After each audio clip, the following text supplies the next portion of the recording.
Il n'y a pas d'endroit dans le monde où l'homme est plus heureux que dans un stade de football, avait dit l'écrivain français Albert Camus. Chers dames, messieurs téléspectateurs de First Afrique TV, bonjour et bienvenue à votre émission dénommée Sport 30 qui démarre ainsi ce samedi 10 septembre 2022. Pour le compte de ce numéro, nous allons dans un premier temps faire le tour des actualités sportives ayant marqué la semaine jusque-là. En deuxième partie, retenez bien, depuis dimanche 21 août dernier, le Bénin, les écureuils footballeurs du Bénin, sont sous le toit de l'Afrique à l'issue de la 6e édition du championnat de la discipline, le football. Pour évoquer les grands efforts ayant consacré à ce sacre continental, nous recevons un invité sur ce plateau. Un invité, c'est le président de la Fédération béninoise de football, le président Roch Sero Beto, bien entendu. Voilà, j'y arrive, je rectifie, s'il vous plaît, chers téléspectateurs. Président Roch Sero Beto, président de la Fédération béninoise de football, bonjour. Bonjour, monsieur le journaliste. Merci d'avoir répondu à notre invitation. Merci pour l'invitation aussi, pour l'occasion que vous me donnez de revenir sur ce sac des écureuils du Bénin. C'est la première fois que vous mettez pied dans nos locaux, vos impressions déjà? Oui, alors, beaucoup d'efforts pour un travail de qualité. Je crois que c'est un début et ça ne va pas manquer d'évoluer, je crois, sur l'émission déjà. Parce que quand on voit le conducteur, on voit la qualité des intervenants, on voit aussi la qualité des équipements. On se dit qu'on est dans un endroit de qualité qui ne va pas manquer d'évoluer. Merci beaucoup, Président. Allez, adieu les écureuils, vive les guépards. C'est désormais officiel. La Fédération béninoise de football envisage changer le nom du 11 national. Pour le moment, est-il l'urgence? Le processus normal est-il respecté? On en parle avec nos téléspectateurs au cours de ce rendez-vous hebdomadaire. Mais avant tout ceci, place d'abord à la première rubrique de cette émission intitulée Le Récap. Et c'est avec notre collègue Astrid Torsavi. Il y a aujourd'hui une semaine très exactement que les Nigérians de Belsa Queens sont sacrés champions du tournoi qualificatif de la Ligue des champions CAF version féminine de la zone Ouest B. Elles ont battu samedi dernier les Ghanéens de Ampem FC 3-0 lors de la finale de la compétition au stade de Yamoussoukro. Grâce à cette première place, Belsa Queens a ainsi composté son ticket pour la phase finale de la deuxième édition de la Ligue des champions CAF. A rappeler que Espoir FC de Cotonou a échoué aux portes de la troisième place. Les Béninoises ont été battues par les Ivoiriens de Africa Sport en match de classement 4-0. Fortune diverse ce week-end pour les deux clubs béninois engagés pour les compétitions CAF. Les Buffs du Borgou ont entamé la phase allée du premier tour préliminaire de la Coupe de la Confédération contre le FC Calonne de la Sierra Leone. Le stade général Mathieu Kérékou à Cotonou a servi de cadre. Idem pour Coton FC qui donne rendez-vous demain dimanche à ASEC Mimosa de la Côte d'Ivoire.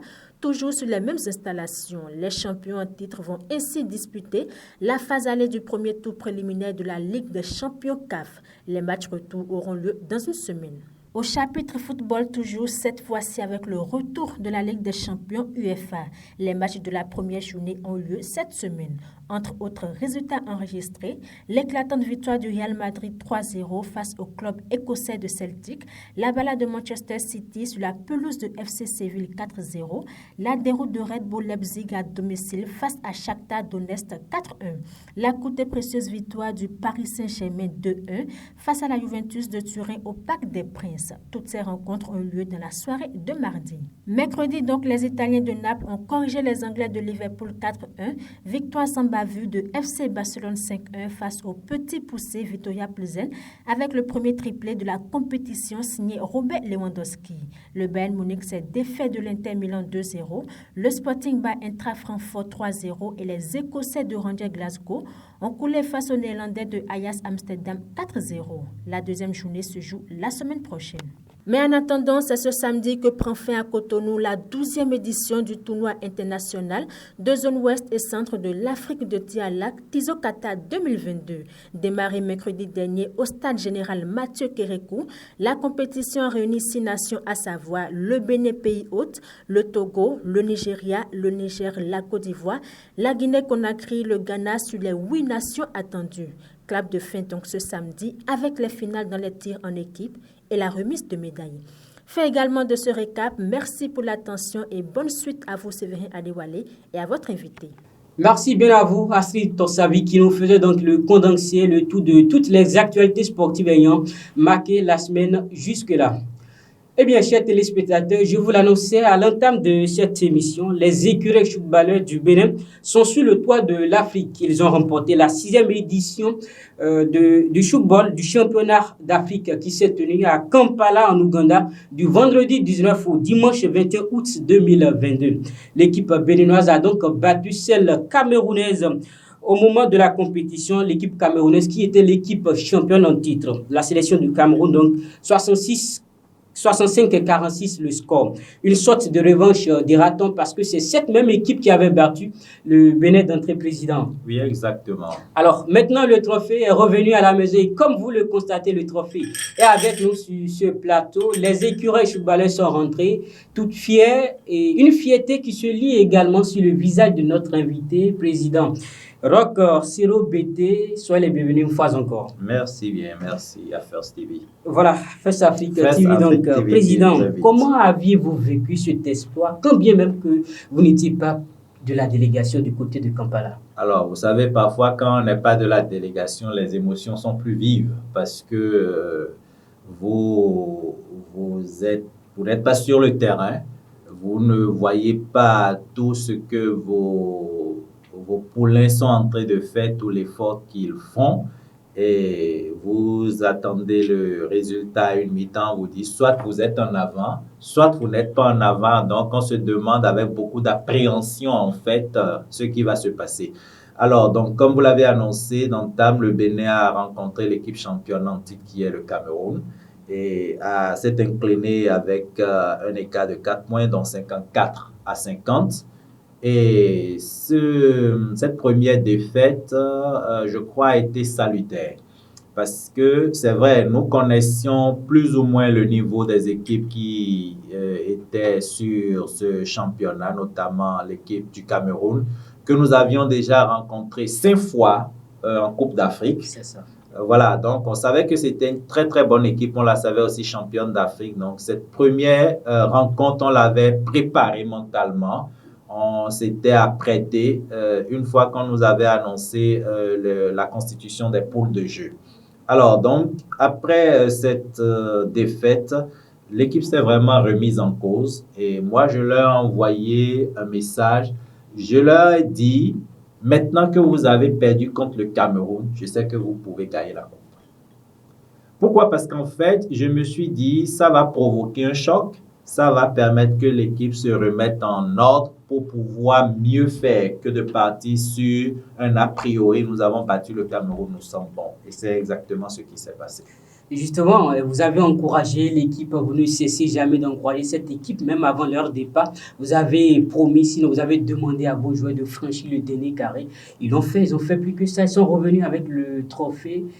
C'est quand même intéressant ce parcours. Avez-vous déjà vu venir cet espoir ou bien vous pensez que vous irez jusqu'en finale parce que 4 ans par le passé, le Bénin était quand même déjà sur le toit de l'Afrique? Exactement. En fait, on savait que c'était une possibilité. C'était une possibilité de revenir avec le trophée. Ça, on sait que l'équipe, la formation béninoise était capable de réaliser cet exploit, mais on ne pouvait pas vendre la peau de l'ours avant de l'avoir tué non plus. Mais à l'aéroport, dans mes dernières consignes, j'ai demandé une chose aux écureuils Tchoukbala. Je leur ai dit revenez avec le trophée. C'est la plus haute mission que je peux vous confier. Revenez avec le trophée pour faire notre fierté.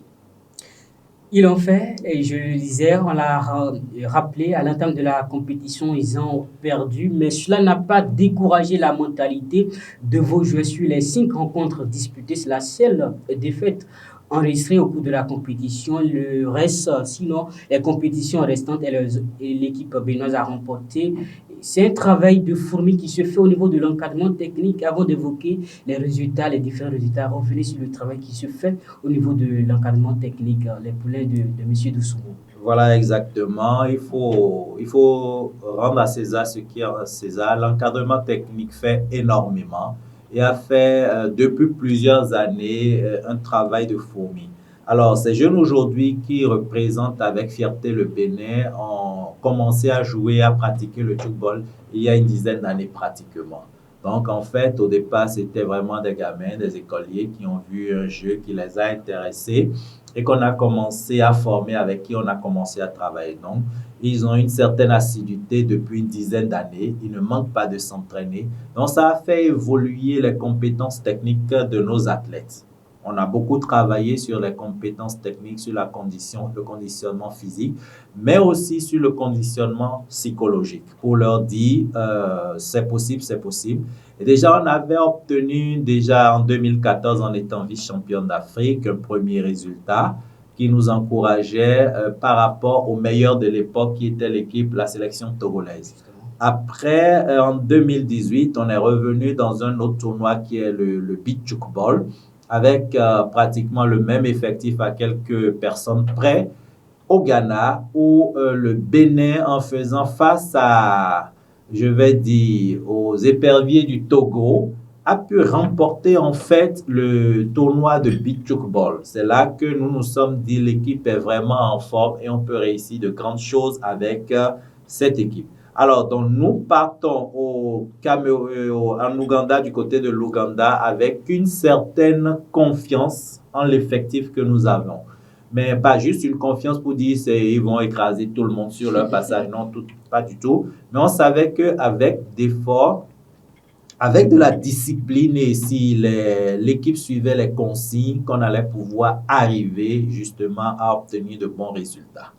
Donc, alors, ce qui s'est fait, c'est ce travail d'abord de mettre en place une équipe qui a de la cohésion, une équipe en fait où on avait une certaine harmonie entre les joueurs parce que c'est l'une des choses qui est recherchée dans la discipline qu'est le football. Sans harmonie, sans cohésion, vous ne pouvez pas battre l'adversaire même si techniquement, individuellement, vous êtes très bon.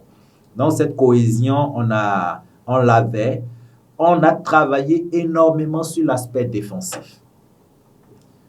C'est très facile de marquer des points au football, mais c'est très pénible de pouvoir réceptionner des balles lorsque un adversaire tire, parce qu'il y a plusieurs choses. Il y a l'anticipation de la direction de la balle une fois que le tireur l'a envoyé sur le trampoline. Donc, on a beaucoup travaillé sur l'aspect défensif.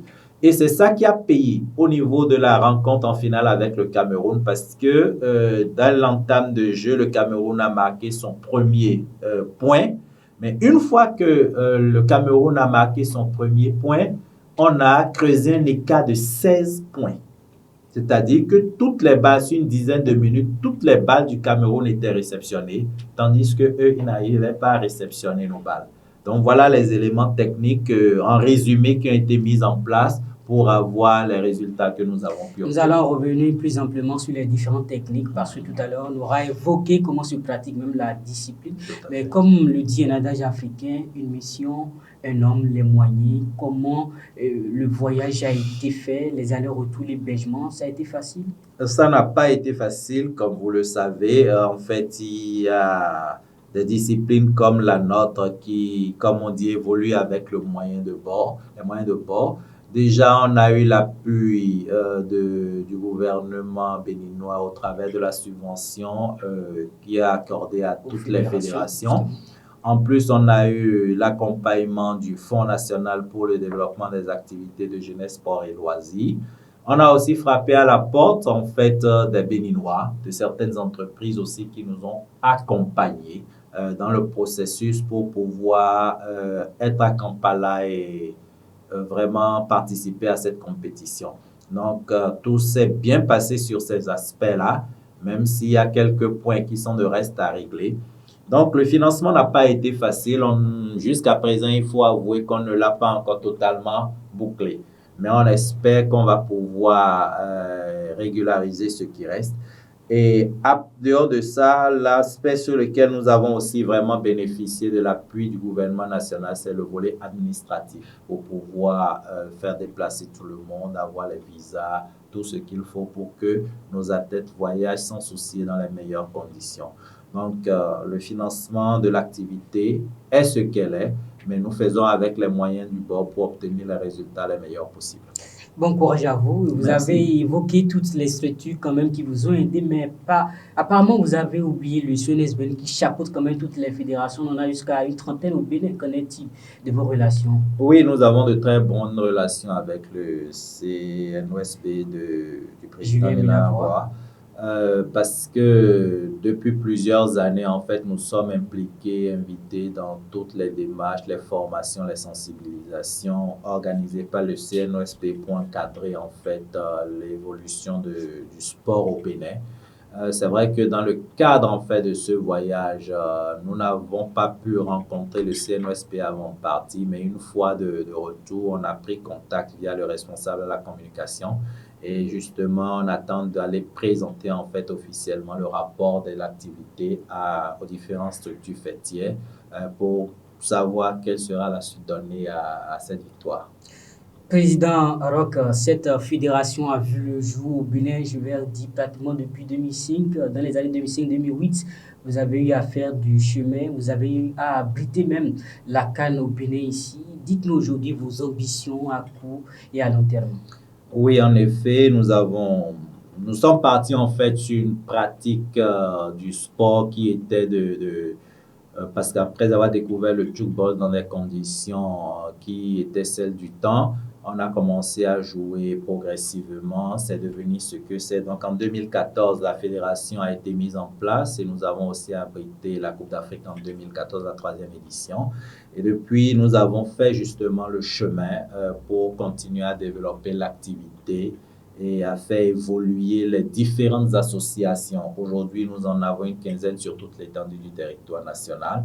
Donc nous continuons dans le travail pour pouvoir faire connaître la discipline. Et aujourd'hui, si on va parler d'une ambition là à court terme, c'est de faire entrer cette discipline en milieu scolaire. Parce que nous croyons en fait que les personnes sur lesquelles il faut investir quand on parle de sport, ce sont les enfants, ce sont les jeunes. À la base. À la base, parce qu'en fait, vous ne pouvez pas, pour nous, pour tout ce que nous avons vu et pratiqué, lorsque vous prenez des adultes pour les mettre, ils ne font pas long feu dans le sport parce que très vite ils sont épuisés. Mais quand l'enfant est pris à la base, est formé pendant longtemps, il développe vraiment des aptitudes et des compétences qui permettent de le maintenir longtemps dans le sport et de se créer le moins possible de problèmes. Donc, il y a l'introduction en milieu sportif comme projet immédiat pour l'année qui commence. Deuxième chose, en fait, la place, en fait, occupée par le Bénin à l'issue de la Coupe d'Afrique à Kampala, lui donne le privilège de pouvoir représenter l'Afrique au niveau de la Coupe du Monde en 2023 en République tchèque. Donc là, c'est un projet, c'est une obligation. C'est aussi un honneur pour l'Afrique et pour nous, particulièrement le Bénin, de représenter tout le continent à ces compétitions, certes avec le Cameroun et la Tanzanie qui étaient 2e et 3e. Et voilà, donc à court terme, je vais dire, ce sont là les projets. Il y aura aussi le projet de formation. La formation sera élargie pour qu'on ait davantage d'encadreurs et de responsables autour de la discipline. En 2024, nous sommes présélectionnés pour abriter à nouveau la CAN au Bénin. Et on a des projets jusqu'en 2025 dont on a commencé à échanger sur lesquels on a commencé à échanger avec les partenaires, notamment avec le fonds. Bon courage à vous. Très hâte de voir les écureuils chouk-balais du Bénin monter au panthéon donc de cette discipline sur le continent. Pourquoi pas sinon pourquoi pas sur le vieux continent comme on le dit donc. Et nous allons de façon générale, brève, rapide, revenir sur ce qu'est le chouk-ball même parce que cette question je suis sans nul doute que nos téléspectateurs en demandent. C'est quoi le chouk-ball? Alors le chouk-ball en fait est un jeu de main. C'est un jeu de main qui se pratique sur un air de jeu semblable à l'air de jeu du handball et avec une balle de la taille d'une balle de handball. Donc, c'est un jeu à l'origine inventé par un médecin de sport suisse dans l'intention de limiter les blessures du sport. C'est un mélange de handball, de volleyball et d'une autre discipline sportive qu'on appelle le squash. Donc, le tchoukball hérite en fait de l'ensemble des bonnes pratiques trouvées dans ces différentes disciplines sportives. Donc, c'est un jeu sans contact, sans défense. Donc, lorsqu'une balle sur l'aire de jeu qui est de la taille d'un terrain de handball, on a 2 équipes qui se font face avec 7 athlètes par équipe. Donc, lorsqu'une équipe a la balle, l'équipe adverse ne défend pas, ne l'empêche pas de développer son jeu, ne l'empêche pas de jouer. Jusqu'à ce que l'équipe qui a la balle tire sur le filet, notre filet en tchoukball que nous appelons le trampoline. Alors, pour donner une idée du trampoline, en fait, c'est un cadre métallique d'environ 1 mètre carré sur la face duquel est tendu un filet et qui est posé au sol avec une inclinaison d'environ 52 degrés par rapport à la verticale du sol, par rapport à l'horizontale du sol plutôt. Et donc, lorsque un athlète, un joueur tire sur le filet, la balle rebondit sur le filet et revient dans l'aire de jeu. Alors, une fois que la balle a rebondi sur le filet et est revenue dans l'aire de jeu, l'équipe adverse qui n'a pas la balle essaie de réceptionner la balle avant qu'elle ne heurte le sol. Lorsque l'équipe n'a pas pu réceptionner la balle, c'est que le tireur a marqué un point. Mais lorsque l'équipe a réceptionné la balle, le jeu continue.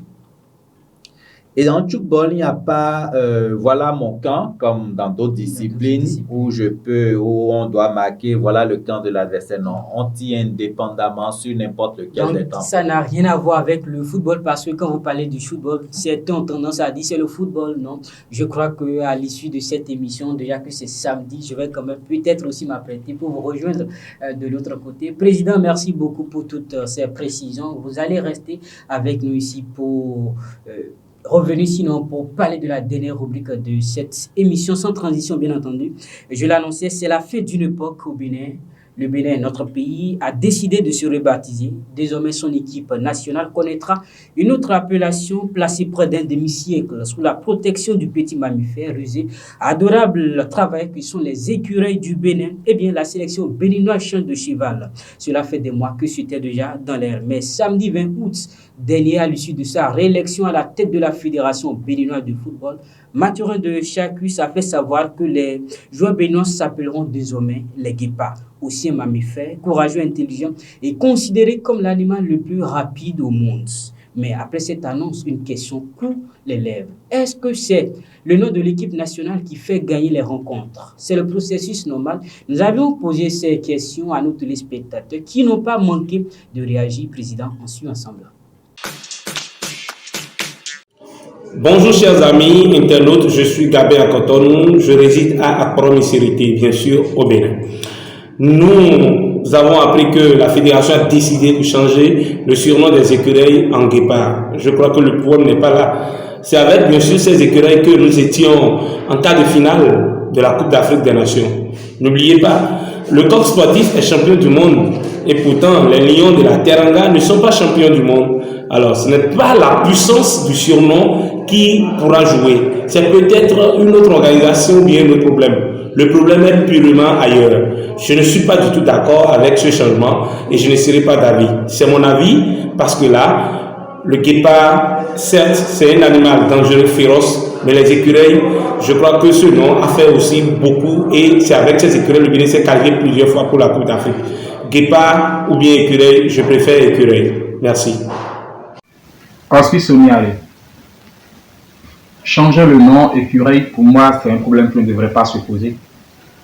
Car si la France, avec le coq, a pu être champion du monde à 2 reprises, et que les lions de l'Atlas, les lions de la Teranga, et même les lions indomptables n'ont pas pu remporter ce Graal, c'est que nous autres écureuils, nous devons revoir nos dispositions par ici.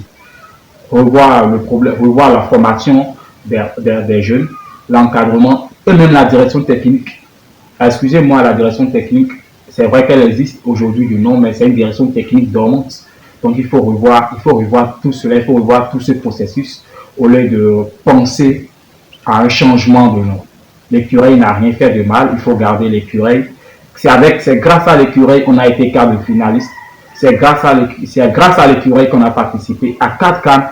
Donc le problème ne se pose pas. Il faut tout simplement revoir l'encadrement et la formation des joueurs. Bonjour à tous, Trofat Adam. Je suis Guépard. Est-ce que c'est la prochaine appellation de l'équipe nationale du Bénin? Nous le saurons le dire pour l'instant. S'il est possible de changer le nom pour des résultats probants, alors fais vert. Mais pour moi, ce n'est pas le plus urgent. Ce n'est pas le plus urgent. Notre football n'a pas besoin d'un quelconque changement de nom pour connaître la gloire. Restructurons notre football sur le plan national. Pensons à l'avenir de ces footballeurs-là et non au nom de l'équipe nationale du Bénin. Si le nom écureuil en est pour quelque chose, alors là, on ne verra pas un animal comme coq brandir une coupe du monde. Je fais allusion à l'équipe nationale de France. Le nom veut absolument rien dire. Repensons autrement. Restructurons autrement notre football pour un meilleur lendemain. Merci. Crévis Soutaou depuis Porto Nouveau, Bénin. Je crois bien qu'on soit écureuil ou guépard, ce n'est pas là le problème.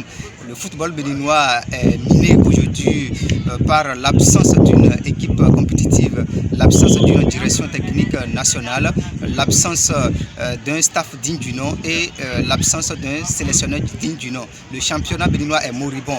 Il faut corriger tout ça afin que le football béninois soit compétitif.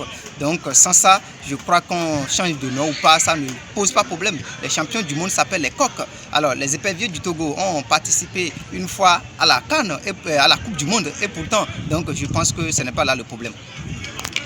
Bonjour Fes Afrique, Pascal Abiona depuis Porto Novo.